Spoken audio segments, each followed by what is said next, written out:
Mahkamah Konstitusi membatalkan 2 pasal tentang pencemaran nama baik dan penyebaran berita bohong yang menimbulkan polemik di dalam Undang-Undang Nomor 1 Tahun 1946 tentang Peraturan Hukum Pidana.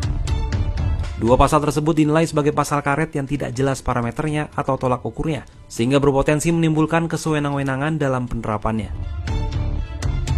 Putusan itu dibacakan MK dalam sidang putusan terhadap perkara nomor 78 PUU 11 2023 di Gedung MK Jakarta Pusat, Kamis 21 Maret 2024. Dalam sidang yang dipimpin Ketua MK Suhartoyo menyebut pasal-pasal tersebut dapat digunakan untuk menjerat pihak-pihak yang sebenarnya bertujuan memberikan masukan atau kritik kepada penguasa.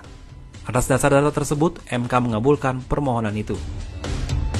3. Menyatakan pasal 14 dan pasal 15 Undang-Undang Nomor 1 Tahun 1946 tentang Peraturan Hukum Pidana Berita Negara Republik Indonesia 2 Romawi Nomor 9 bertentangan dengan Undang-Undang Dasar Negara Republik Indonesia tahun 1945 dan tidak mempunyai kekuatan mengikat.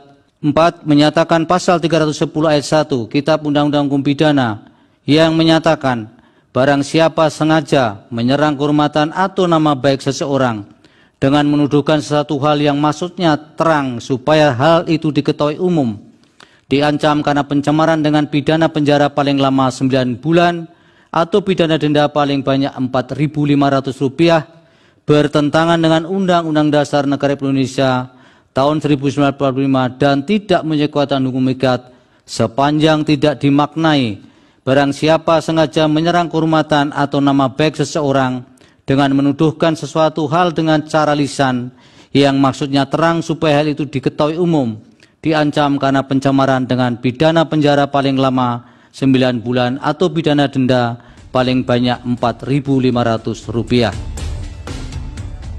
Sebelumnya Haris Azhar, Fathia Maulidianti, Aliansi Jurnalis Independen atau AJI Indonesia, dan Yayasan Lembaga Bantuan Hukum Indonesia atau YLBHI melakukan uji materi terhadap pasal 27 dan 45 Undang-Undang 19 tahun 2016 Undang-Undang ITE, pasal 14 dan 15 Undang-Undang Nomor 1 tahun 1946 tentang Peraturan Hukum Pidana, dan pasal 310 ayat 1 KUHP. Haris dan Fathia diketahui pernah menjadi tersangka dalam kasus pencemaran nama baik dalam kasus dugaan pencemaran nama baik terhadap Menko Marves Luhut Binsar Panjaitan. Namun akhirnya pengadilan memutuskan keduanya tidak bersalah. Putusan MK ini menjadi kabar baik bagi demokrasi Indonesia, termasuk kebebasan pers.